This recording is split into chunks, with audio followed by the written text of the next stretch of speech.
Hello and welcome to today's episode of the Mindsoulful Show, where mindfulness meets heart and soul. We talk all things soulful or spirit-led, mindfulness, mindset, and manifestation. Today, I brought on a friend and an excellent small business coach, best-selling author and professional speaker, the passionpreneur, Ryan C. Greene. Today, we talked all about mindset, especially as it relates to God, developing your purpose, finding your purpose, knowing the difference between your purpose and calling, and some of the key mindset blocks for us being able to live and grow in our purpose. Ryan was also nice enough and generous to give out a gift to our listeners. So tune in all the way to the end. You are in for a great show.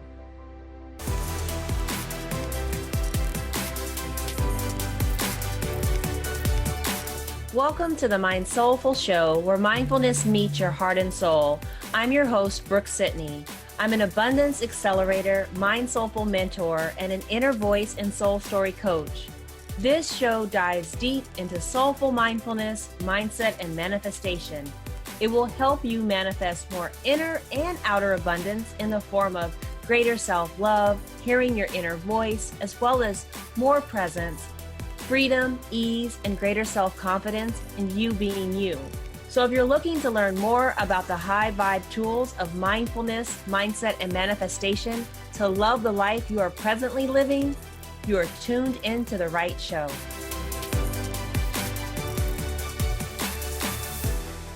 Hello and welcome to today's episode of the Mindsoulful Show, where mindfulness meets heart and soul. We talk all things soulful or spirit-led, mindfulness, mindset, and manifestation. Today, I am so excited to have Ryan C. Greene with us. You all are in for a treat. Whether Ryan is on stage in front of thousands, over the radio and television airwaves, or through one of his many books, the passionpreneur Ryan C. Greene is the voice on living your most purposeful, passionate, and profitable life. Since 2005, Ryan has impacted crowds from colleges to corporations, from laymen to leaders, and empowered them with the vision and belief to take ownership of their passion and turn their dreams into revenue machines.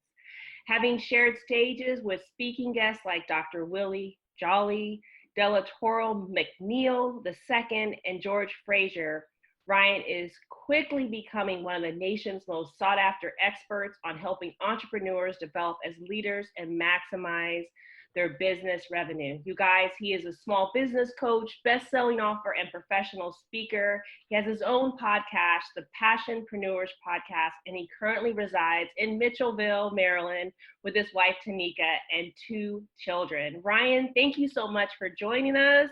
So excited to have you on the show today. So I'd love for you to start. Wait, a little bit of background.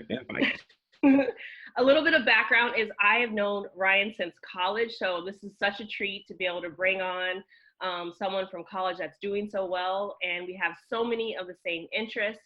So Ryan, tell them a little bit about yourself. I know the bio is there, but in your own words.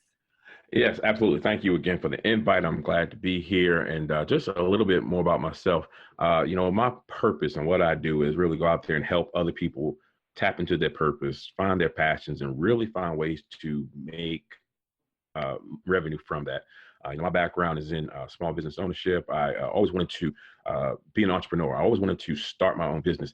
And didn't have mentors. I didn't have, people leading me along the way. And there was a lot of me trial and error, a lot of finding my way along the way. And so once I got where I wanted to, where I felt I could go and start helping other people, I wanted to start giving back to what I wish someone had given me. So a lot of my trainings, a lot of my teachings are really things that I had to deal with, things I learned from, as well as things I've gained from others along the way. And I just try to show other people, that you can do it too. You don't have to wait till you're rich. You don't have to wait till you're famous. If you have a passion, if you have a purpose out there, that you can go after it and monetize it now and really start living your life and enjoying it much better.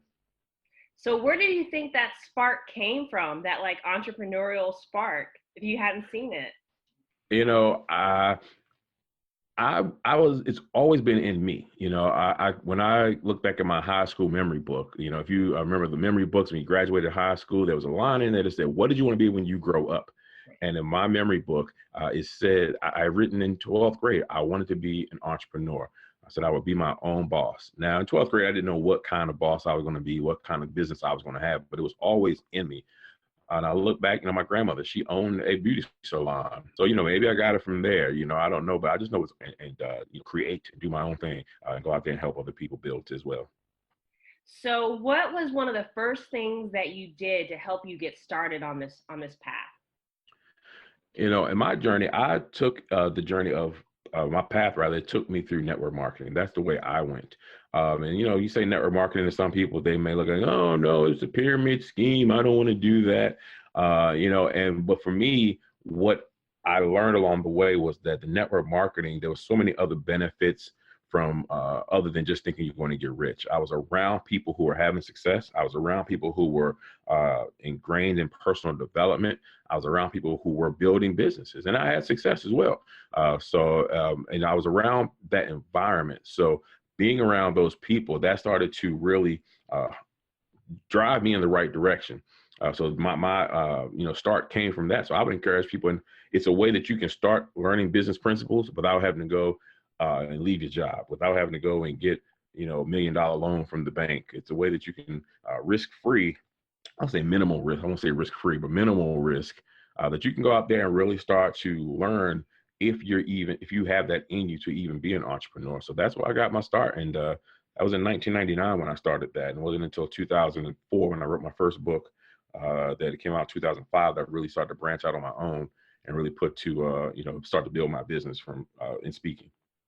One of the interesting things that you mentioned was the people that we are surrounded by and the people that we're influenced from. I know in my own history, my own family, my great aunt also owned a big salon in DC, had one of the few homes in DC owned by people of color back in those days, Black people. And, I have several people, my dad, entrepreneur. I think even if they don't tell us to do this, it kind of fuels the seed. Mm-hmm. That makes sense. It like nourishes that seed. So you're talking about, network marketing being a very good path, especially a good introduction, because you're seeing people that are being successful in business. Can you speak a little bit more on that part and the environment?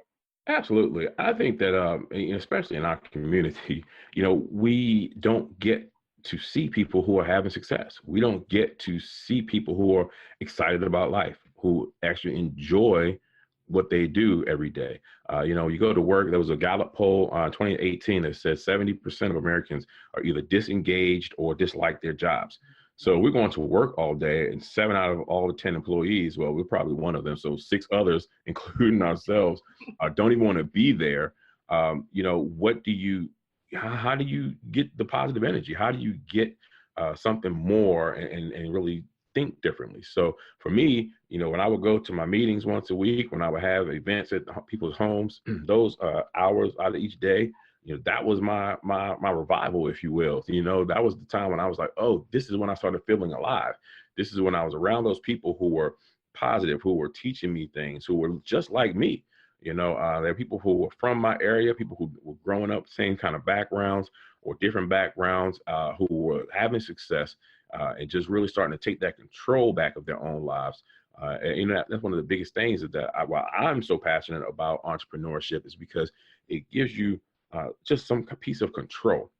When I was young, I used to think that being an entrepreneur meant you would be rich and you'd be, living on the beach somewhere. And when you were young, you think like a youngin', right? And then as I got older, I started to realize the real benefits of something like that is that you no longer have to feel captive and submit to something that you don't like. If you're in a job that you feel like you don't want to be in, but you can't say anything because you're afraid to lose your job. But this just gives you that power back of having options and knowing that you can go out there and create something if you need to. So that's why I'm so passionate about entrepreneurship and teaching people how to build multiple streams of income that way. One of the things that you mentioned was control of their lives, and control of our lives is entrepreneurship. How much do you think that education and mindset play into that? And I actually want to piggyback by saying that when I was in my network marketing, time period. No one's going to probably remember this. It was a company called CyberWise. They sold to Gunsta Blast. I don't even know if it's around anymore. But like you, we had the option to literally get an iPod.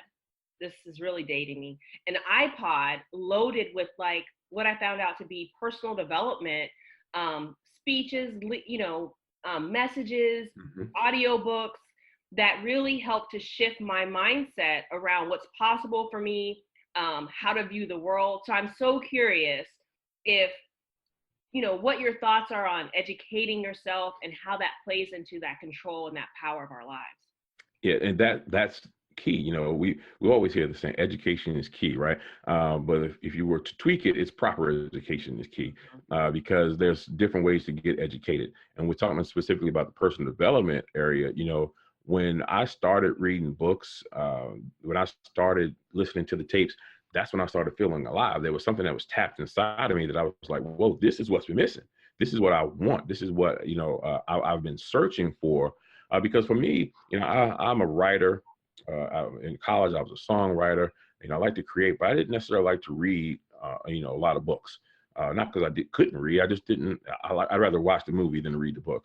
But when personal development was introduced to me, I was reading books in a day. I was reading, I have a whole library in my office now of just books. You want to buy me a gift, buy me a book, because I understand the power of that. So that changes your mindset, because, just like a fiction book, a nonfiction book for the right person can open up your mind, can show you a world that you didn't know existed as well, because of the power of the words that's on that page. So when you can educate yourself in that way, and it doesn't matter what it is, it can be in building a business, it can be in learning how to quilt, make quilts, it can be cooking, whatever it is that you find that you're passionate about. When you can read about others who've done it and find ways to maximize how you can do it, and also how you can profit from doing that, that's when you start to, going back to the word, the power, because now you can create, and that's where the power is, in being able to create a lifestyle for yourself, that you're happy with, that fits what you want to do and who you think that you should be. Right. I think what you said is so key. It's about the proper education, because we have so many of us, hey, myself included, I've got tons of degrees. I know you've got degrees over there, but a lot of times some of the most helpful information has been education outside of the classroom, or education through coaching, really broadening our vision for ourselves and for our lives. So let's switch gears and talk a little bit about purpose. I know that, that is a really topic that is close to your heart and to how you teach on. So what is purpose? What does that mean to you? Great question. And everyone's going to, not say everyone, people will define it differently. I define purpose as that thing, that reason that you were created and put here. I think that each of us has, a purpose. We all have some goal, something to accomplish, some life to touch, something to do, something to finish while we're here. And that purpose is what God has put in us, why He has created you. That's what purpose is. When I talk about purpose to other people, I can't tell people what their purpose is. That's going to be something that they have to go and talk to God and find out about themselves. A lot of times we can look at other people and say, oh, I can see you're supposed to be doing this, you're supposed to be doing that. And that may be a talent that they have. And I know people may fall, I know I fall in this category where I feel like I'm talented in various areas. Right. But finding that purpose is what are you supposed to do with those talents? How do you use those talents to make your legacy in this world? So that's how I like to define purpose. Everyone's gonna have something different, but for me, that's been what I use. No, I definitely agree with that. It's our unique God-given purpose, what we're supposed to come here and do, why we were invented. I completely agree with you. So a lot of people, though, I hear, are confused about purpose and calling. Do you think they're the same? Do you think they're different? What are your thoughts? I don't typically use the word calling, but if I'm thinking about that in this conversation, what I would probably calling, purpose is what we just discussed. And I think a calling, more so lines up with that passion. So, if you have your purpose, that's what you were designed to do. And I think that your calling lines up with what you're passionate about doing. And I teach in my book, and I know we'll get into it a little later, about the difference in, understanding your purpose, but then also your talents and which ones are you passionate about. You know, I know how to build websites. I know how to do public speaking. I know how to sell books, but I don't like building websites. So that's not a passion of mine, right? So it's a talent, but not a passion. So when you talk about that calling, I think that calling is going to be something that you would do whether you were getting paid for it or not. You know, there's nothing that would stop you, whether it's raining outside, snowing outside, you will go and do that. It's that thing that you wake up thinking about all the time. It's that thing that comes naturally to you. It's that thing that makes you feel most alive. That's your calling. That's your passion. And those line up to fulfill your purpose. So, you know, if your purpose is to reach the world and help impact lives, your calling may be to be a speaker. Your calling may be to be a preacher. Your calling may be to be a talk show host. Your calling may be to be, you know, a subway entertainer. Who knows? You know, there's different ways to touch people. So I think that that's how it lines up, the difference between a purpose and a calling. I love that. I agree with that. And, you know, of course, I feel like people can, you know, throw all these terms into play. You know, there's assignment. What is your calling having you doing right now, potentially? But all of them, I agree, are avenues for you fulfilling your purpose. So naturally, I'm asking the question for people that are listening to us. How do you know if you're not on purpose, Ryan? Like, how do you know if you're, I dare say purposeless, but you know what I mean? Like you're missing that path. You know, and I talk a lot to a lot of people who are in that situation, and they say, I don't know what my purpose is. And they're just living life. You know, they're just going through every day, just wake up, go to work, come home. You know, it's the same rut that they find themselves in. And if you feel like your job is the only reason why you're leaving the house every day, then yeah, you're missing that purpose. If you feel like there's nothing really for you, if there's nothing extra you're doing, if you're not doing something outside of work, and it depends on obviously what your job is. Some people's calling and purpose is their job, you know, but for those who think there's more than just that, you know, that's when you have to go to prayer. That's when you have to go and connect and talk to God and say, you know, show me why I'm here. And the thing is, we don't all get our purpose handed to us at our 15th birthday, you know. And sometimes, you know, I think the purpose is, I don't know necessarily say your purpose will change, but it will have different parts. Like it'll be, your purpose may all be one. I'm gonna have to look into this a little later. You know, you have one purpose, but say it in between 20 and 30 years old, you're filling purpose in one way. 30 to 40, the avenue may change, but that purpose and what you're there for is still going to be there. But how you do it, you know, if you're stuck at 45 years old trying to still do the things you were doing at 20, you're going to be, you know, hitting your head against the wall because that might not be the same avenue, the same calling that you're supposed to be following. But I think that, excuse me, you know, just connecting to God and really having to listen and read His Word and know that He has a purpose for you and finding out what it is for you. It's not going to be in a fortune cookie, you know, it's not going to be that, but you got to really be able to listen and willing to accept when you hear what that purpose is too. Wow. Okay. You just said a mouthful there. And so I'm like, okay, I need to go back first of all to the point about, I feel like sometimes the windy path, you know, how you were saying you might be doing something for a minute in one area. And then next thing you know, you're winding up the next 10 years, it's looking a little different. Right. I'm curious because I know that for me and some of the clients I work with, where, you know, you're talking to God, you're asking God, but sometimes cannot your purpose be revealed through your pain, through some of the things that you've gone through? And I think a lot of people are overlooking why things are happening to them, or they feel that, you know, things are happening to them, or why God's allowing things to happen. And, you know, not really deciphering some of the purpose that might be there for that. You know, there's a church cliche and say your test is your testimony, exactly. Right? You know, and one of the things that we say all the time that I really try to correct people when they say that, you know, God won't put on you more than you can bear. And we always have a negative connotation to that. We always relate that to pain.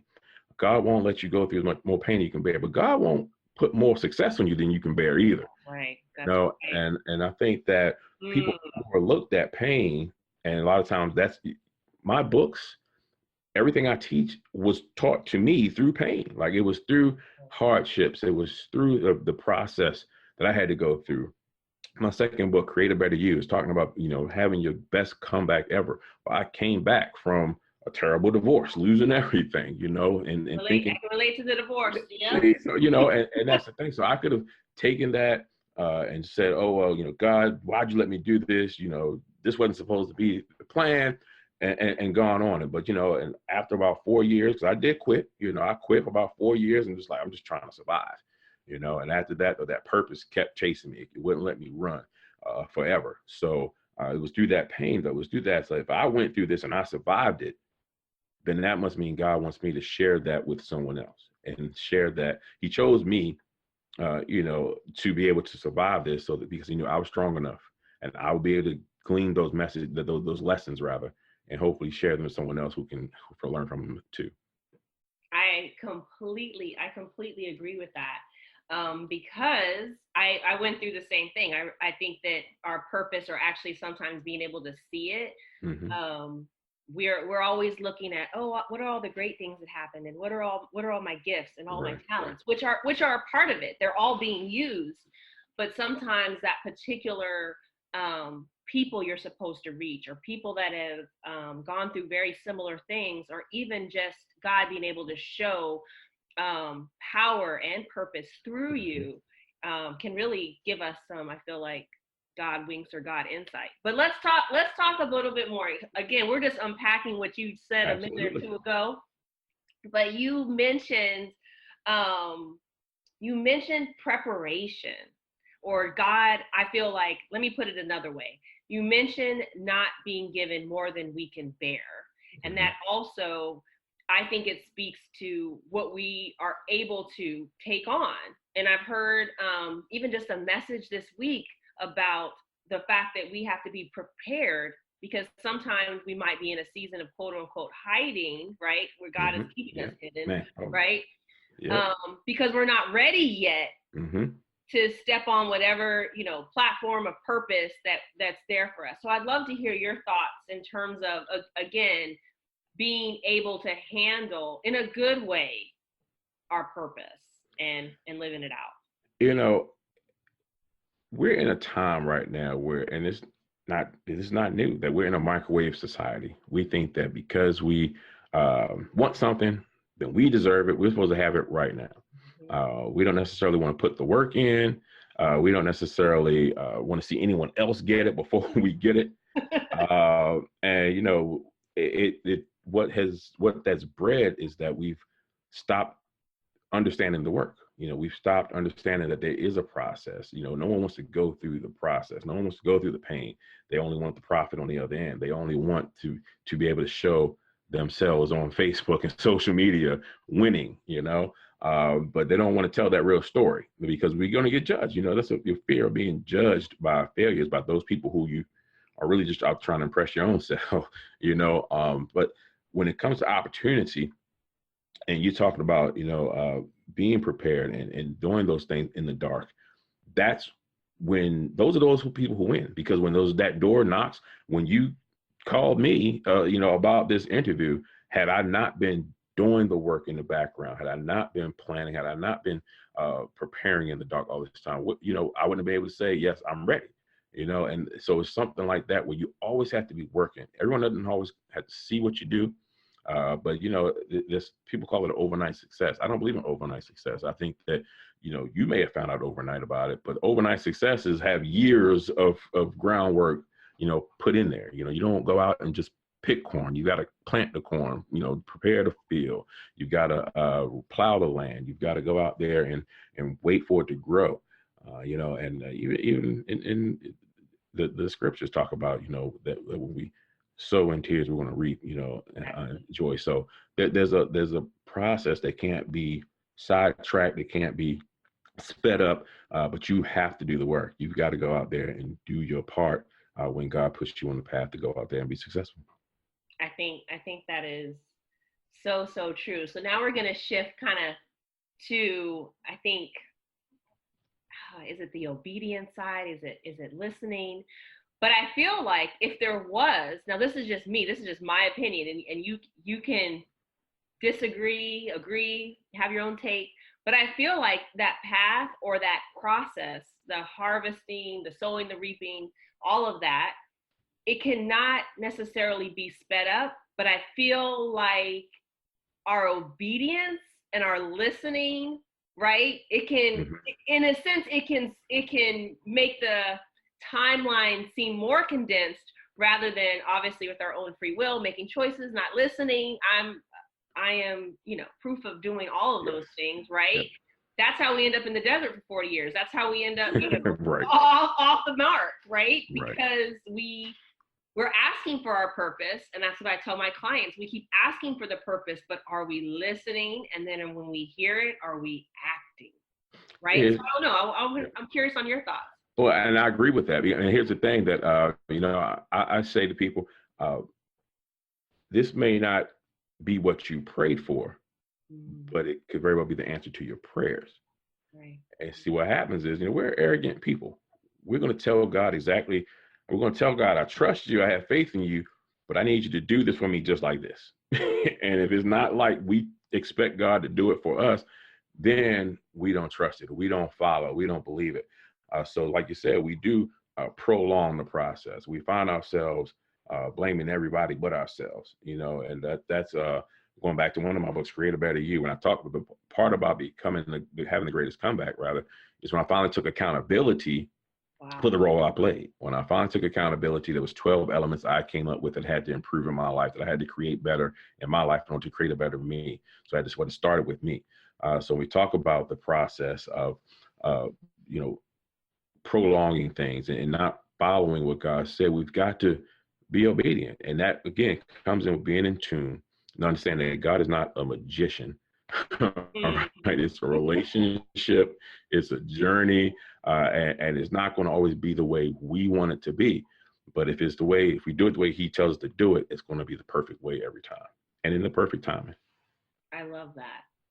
So continuing on to this path of obedience, I'd love to talk a little bit about the mindset, because even that's what you were talking about Mhm. when you were mentioning some of the things that you figured out when you were taking accountability for yourself, when you were figuring out what you needed to do to improve your life or create a better life. But I'd love for you to talk a little bit about mindset, because I'm finding that a lot of people filter. We have a filter. I feel like that's kind of almost what mindset is. We have a filter of the way in which we're receiving information, the way that we're processing information, and as a Mhm. result, we make thoughts. I mean, we create thoughts, and then we make actions based on those thoughts. And so, if our filter is dirty, right? If Right. our filter is not um, in line with what God is saying, right? All of these things, then our fruit or our product or what we're doing or living in our purpose is potentially going to fall short of that. So I'm curious about your thoughts on mindset and even maybe the interplay of this obedience and listening. Yeah. A lot of what I teach is about mindset. It's about leadership. Excuse me. It's about really, because I believe you have to have a shift in your mindset before you have a shift in your paycheck. A lot of our issues are really about how we think and how we look at the world, because how, like you said, our thoughts create our actions create our consequences, Yeah. our results rather. So there's Jim Rohn used to have talk about positive mental attitude. There's 4 pieces to the positive mental attitude that he talked about, and that first thing was how you feel about your past. So when we talk about the mindset, how we feel about our past impacts us, because you ask yourself, how do you look at the things in your past, your past relationships, your past experiences, your past education, your past upbringing? How do you look at that and process that? And is it a positive? Look back at it positively. Do you feel negatively about it? How do you look at that? The next is, how do you feel about your future? When you think about, we look at our young boys today, especially those who are in the inner city.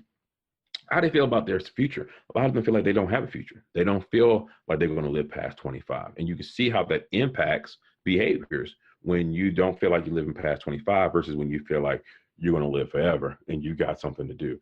So how we feel about our future is going to be important and play a big role in our actions and our obedience, as you talked about earlier. But then it's how do you feel about everybody else? Um, I hate, I'm going to use the same word twice in a sentence. I hate the haters era. Like when people talk about haters, right? I hate that. So I always feel like, one, who are you that people hating on you? Like, who are you?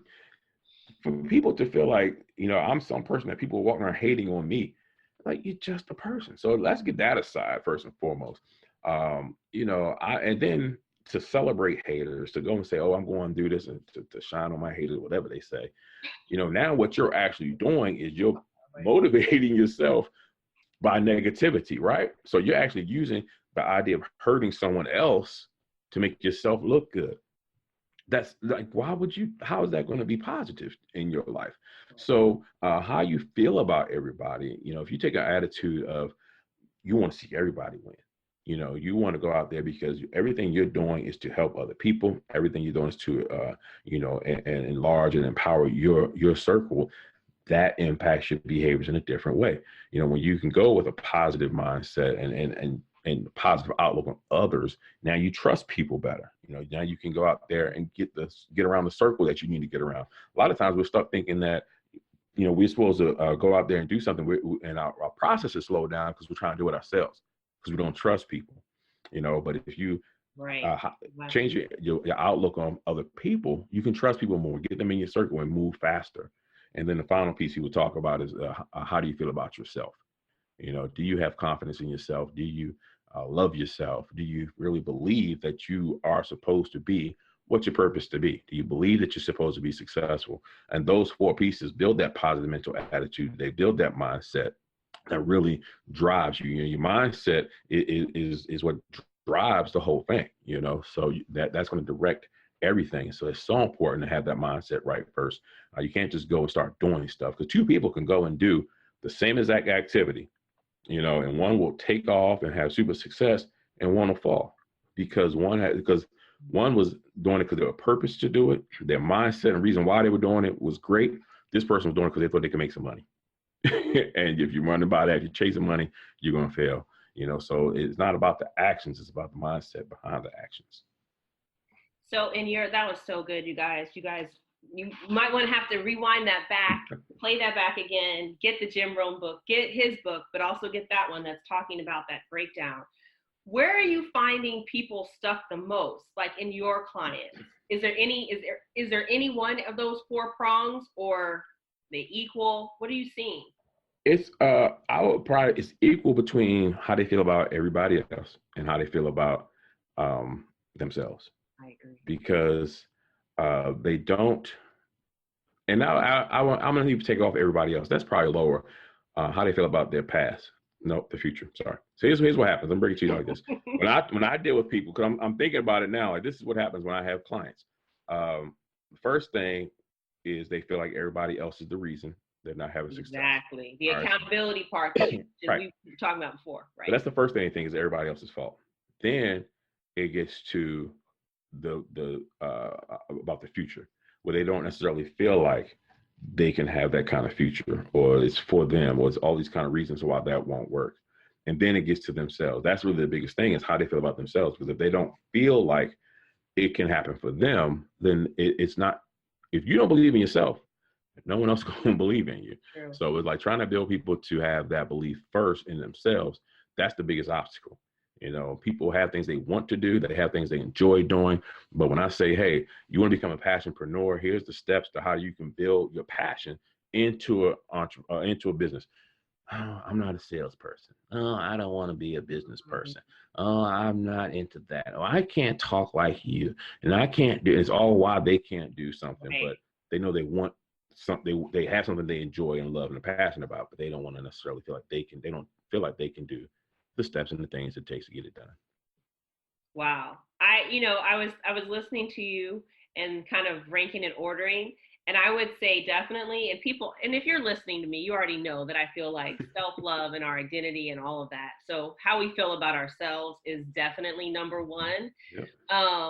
And I feel like how we feel about the past and everyone else, for me and my clients, and most of my clients are women, I feel like that is the next big stumbling block, and they're so interrelated, because whatever happened to you in your past is more than likely, if you haven't healed it, It's Right. still with Right. you. So it's really hard for them to see themselves almost outside of that pain or outside of that past. Mhm. And so that's really where a lot of the work, I think, for the mindset, at least for my clients and women, and predominantly, I feel like that's a lot of times where they get stuck.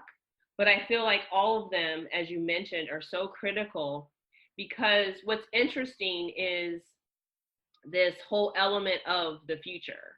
Mhm. And that's where I feel like, oh wow, that's where God is really, really so helpful with, I feel like renewing your Right. mind and helping you see and catch a new vision for yourself.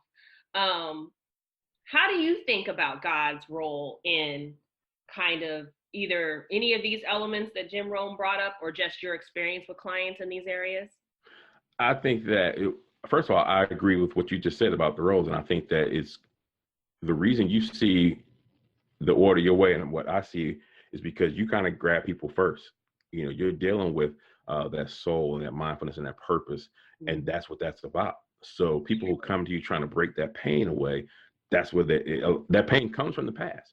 By the Right. time they get to me about wanting to start businesses, they're thinking about, okay, they want to start a business because they want something better That's than right. what was in their past. Now, a lot of times they may have obstacles and they haven't dealt with that past yet. So yeah, then they got to do that. So I think that it's all about where you are in people's lives, which I goes love back to you that. talk about God's part.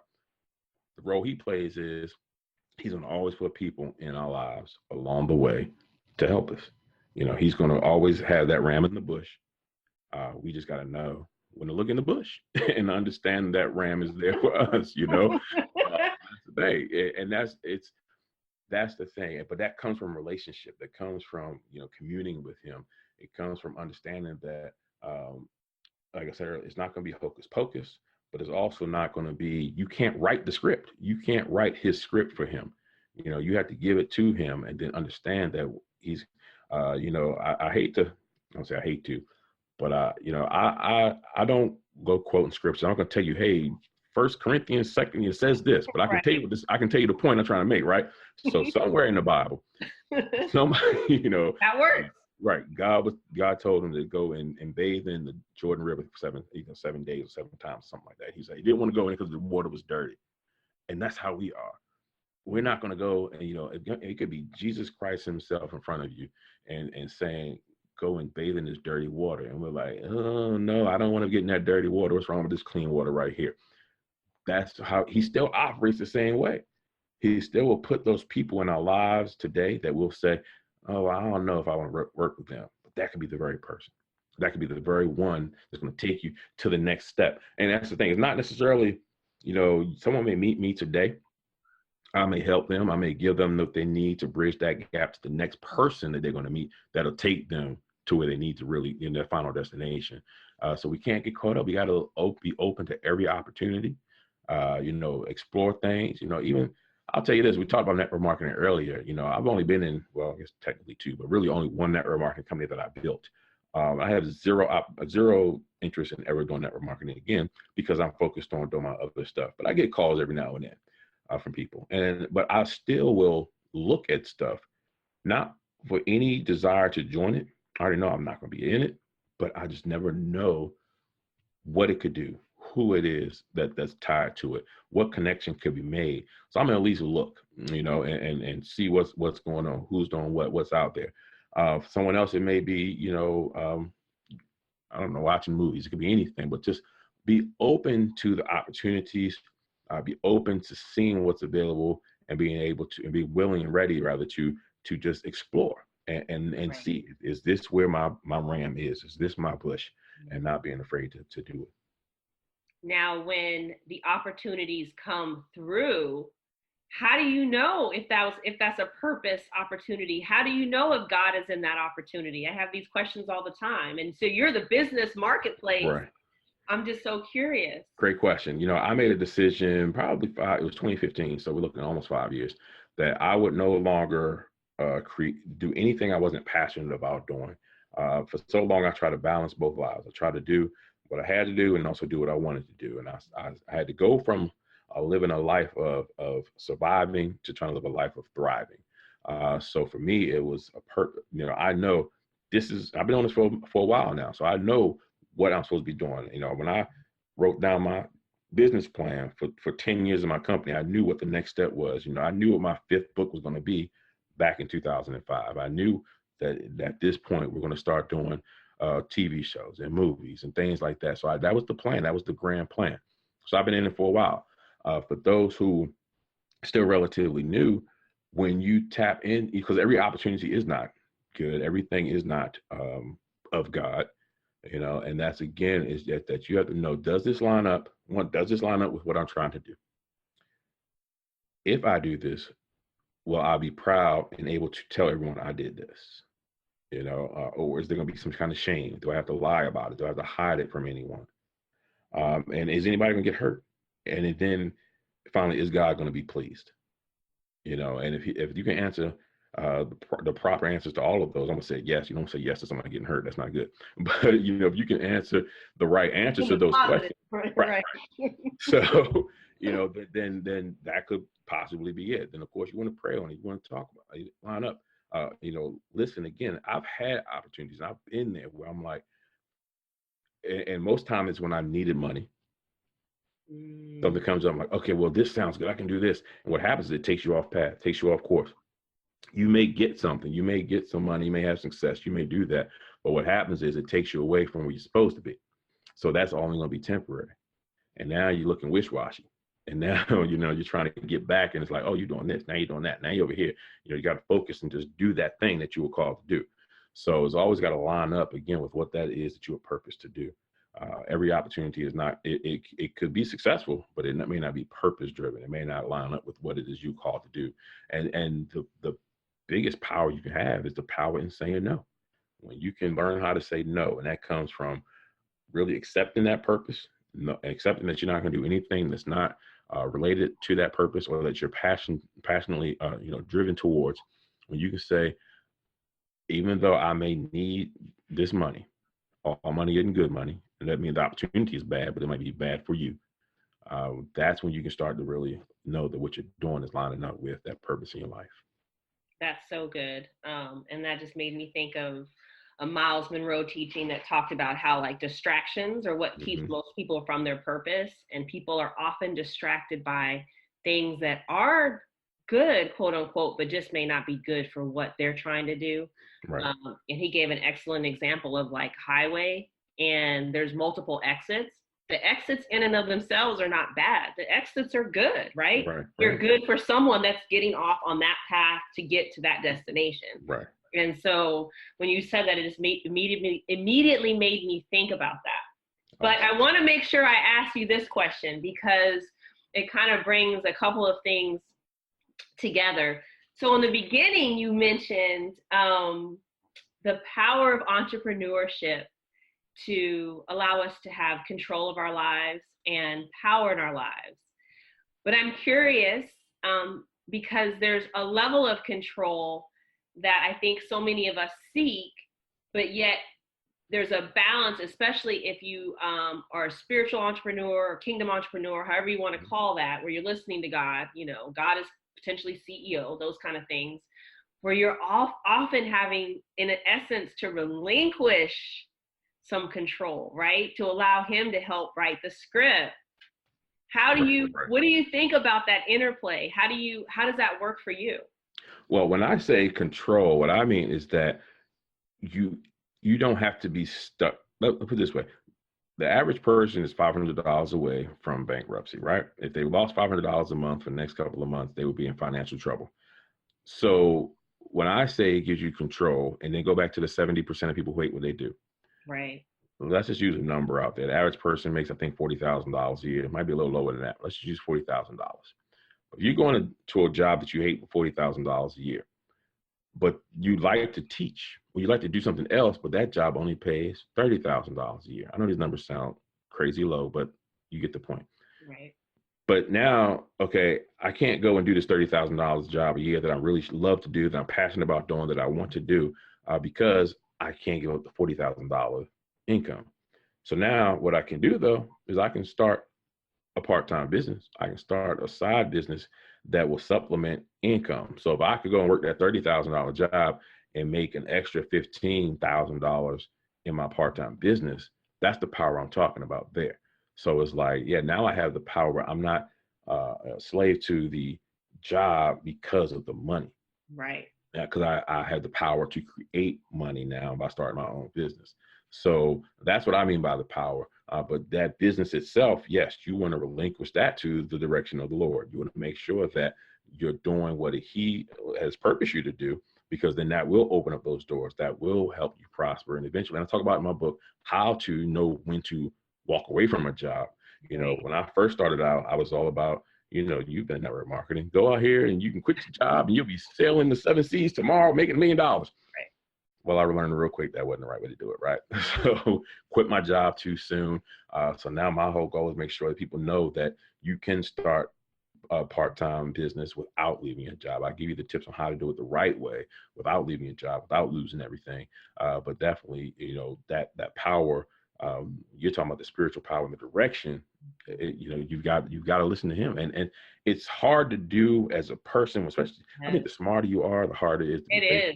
Because we are our own block. We get right. Like, I'm a block. MBA, PhD, RES, PCT. The more letters, the more blocks.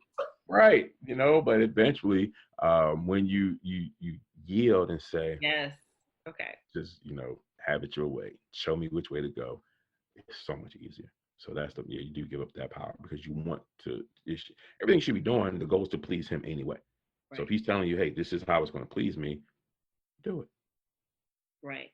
That's what gets me with a lot of people who, and I'm just now going to get on my soapbox, but a lot of people that claim they have a spiritual business, but it's all ego run. I'm like, that don't line up. That one and that one don't go together. But enough on that. So I want to know, and for all the listeners out there, right? Because one of the beautiful things that you said was a lot of our mindset and a lot of the ways that you can benefit from people showing up as maybe rams, as you mentioned, in your life, or people are coming along to help you. It depends on where you are. I love that part. That was so important. So I hope everyone heard that. I think that was really great. Because we all serve a different purpose. I serve a different purpose and meet people in a different place.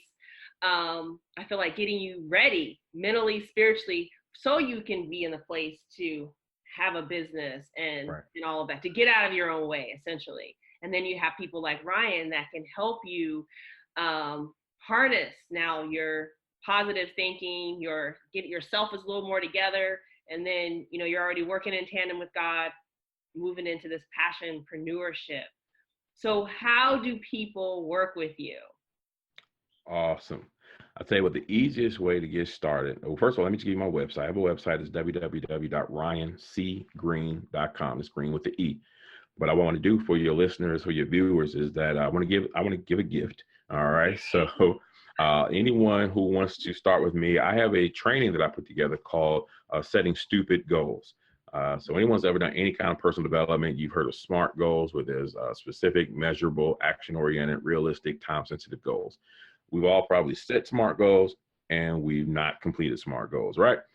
So I was like, what's the missing pieces? What's missing from setting SMART goals that is causing people to not fulfill these goals? So I put together a training called Setting Stupid Goals. Get it? Smart, stupid, smart, stupid. Love it. Love it. So this stupid is also an acronym. I'm going to give that training for free as a download. You can get, simply text the word goals, GOALS. Text the word goals to, let me show you the right number. I have two different numbers. 313-646-0338. I didn't write the number down. Pretty sure that's the number. If not, I'll make sure I get you the right number. 313. Yeah, either way, we'll have the right one in the show notes. There we go. It's 313-646-0338 is the number. Because it's almost like my other numbers. I have two numbers close to each other. That's the number. Text the word goals. I'm going to send you the free training. It's, like I said, it's an audio download. You can listen to it on your phone, wherever you go. Teach you the missing elements to setting goals that you need to help you set goals that are impossible to quit. That's going to be the first. That'll get you started. I don't want you calling me. You don't know anything about me as far as working with me. If you can go and take this step, if you can go and listen to this training, see where I come from, if you like it, then you can go and reach out to me. We can go a little further. I do personal development trainings, but I also do author in book marketing. So if you're an author, you can also contact me through the website. We can reach out. I can help you with book marketing and things like that. But that's the best way to get started. Let's go and get that goal. Send goals to 616. What I said, the number was 313-646. Actually, I'm going to get that right to you. I don't think that's the right number. Let me get that to you. Either way, you guys, this is an amazing gift that Ryan is giving to all of us, and make sure that you take advantage of it. And that number, I'll have it definitely in the show notes. But I also want you to tell them about your books really quickly, like the different ones that you have, so that people can kind of as well get a little bit more maybe in their hands. Absolutely. I got the right number too. Okay. 614-333-0338. I was giving the number to my podcast. That's what it was. 614-333-0338. Text the word goals to that. And the reason I know that is because it's in the back of my book. Becoming a pastor. Look, I'm almost 45 years old. I can't remember all these numbers in my head anymore. And we don't have to anymore. We don't have to. That's right. That's right. That's what these tools are for. Becoming a Passionpreneur is my newest book. It's a hardcover book. I'm really proud of this book, not just because of the way it looks, but because this is where all the information is on the 15 years of trial and error, how to go out there and really start a business, how to go out there and start generating passion-driven revenue, how to reignite your fire. This book deals with those who are passionate about something, but maybe you have pushed it off on the side for too long. And now you're trying to figure out how to reignite your fire within. So I talk about that. I deal a lot with the mindset in the book. I give you the tips on how to reignite that fire, how to make a living doing what you love by building passion-driven revenue streams. This is the most recent book. I do have 4 other books. I have a leadership book called Leadership University. So if you just want some straight leadership training, you can go and get that book. All the books are available on my website as well. I have Success in Your Hands, my first book, but that deals with really finding your purpose. I don't have that one on my desk, but that deals with finding your purpose. And then if you're looking for a book on how to overcome obstacles, how to really have your greatest comeback ever, that one is Create a Better You. All the books, again, available on my website, and they will definitely be a blessing to you. Well, again, you all make sure that you treat this episode as that ram in the bush, and that you are listening for the different ways that that are out there to help you kind of move from where you are to where you want to be. And if there was something in this episode that made you go, or, oh, that's not me, I invite you to investigate that further. Thank you so much, Ryan, for coming on to the show. You have been such a wealth of wisdom. Thank you so much. You've been a great host. This has been an awesome time. I enjoyed this very much. Thank you so much, you all. So this has been today's episode of the Mindsoulful Show, where mindfulness meets your heart and soul. And I will talk to you next week. Thank you so much. Great. Thank you so much for tuning into today's episode. If you loved what you heard, please leave a review on iTunes and subscribe. I'd love to continue the Mindsoulful flow. Please connect with me at my website at Brooke-Sidney.com or everywhere around the web, Facebook, Instagram, and Twitter at The Brooke-Sidney. And for my lady listeners who need a little self-love and self-care time, as well as luxury, pampering, and yoga and meditation, I invite you to join me at the Mindsoulful Self-Love Yoga and Meditation Retreat, which will be held in Cabo San Lucas, Mexico on October 11th through the 14th, 2019. Visit Brooke-Sidney.com for more information. And of course, for those of you who know you want more inner and outer abundance, apply to work with me. That information is available on my website. Until the next episode, cheers to loving yourself more and the life you are presently living.